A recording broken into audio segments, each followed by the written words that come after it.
Welcome sa Panlasang Pinoy! Magluluto tayo ng sinigang na bangus belly sa miso. Ito yung mga ingredients na gagamitin natin. Boneless bangus belly. Nalinis na natin ito. Miso paste. Pwede kayong gumamit dito ng yellow miso o ng shiro miso. Tomato o kamatis. Onion o sibuyas. Okra. Daikon radish o labanos. Long green pepper. Ito yung siling pansigang. Mustard greens o dahon ng mustasa. At sinigang mix.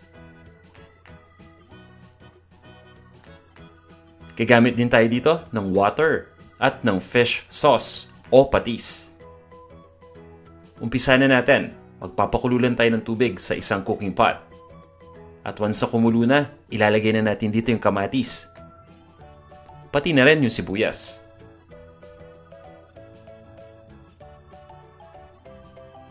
Papabayaan lang natin itong kumulo ng ilang minuto hanggang sa lumambot ito. Tatakpan muna natin.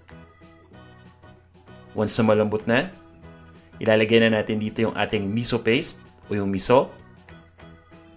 Hahaluin lang natin dito sa mainit na tubig hanggang sa ma-dilute ito o sa matunaw ito.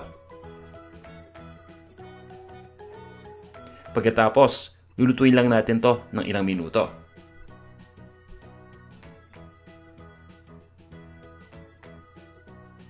Sa puntong ito, ilalagay na natin yung bangus belly. So dahan-dahan na lang natin ilalagay yung bangus belly dito sa mainit na tubig. Siguraduhin lang natin na hindi masira yan dyan. Para nas ganun maganda pa rin yung itsura nito. Tatakpan lang natin ito at lulutuin lang natin ng ilang minuto pa.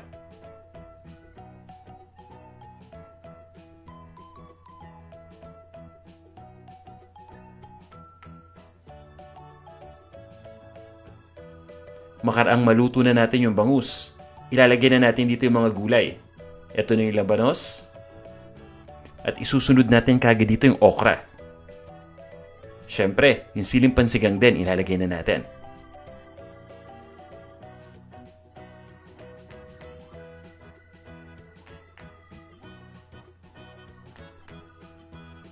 Lulutuin natin ulit ito ng ilang minuto. So tatakpan muna natin ulit.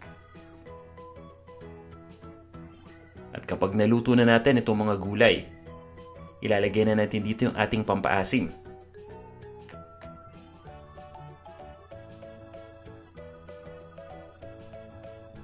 Ang gamit natin dito ay sinigang mix. Ilalagay ko lang dito.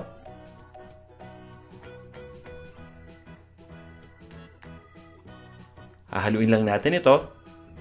At isusunod natin kaagad yung patis. Yung dami ng patis, depende sa inyong panlasa. So, ilalagay ko lang dito yung patis at hahaluin natin uli ito.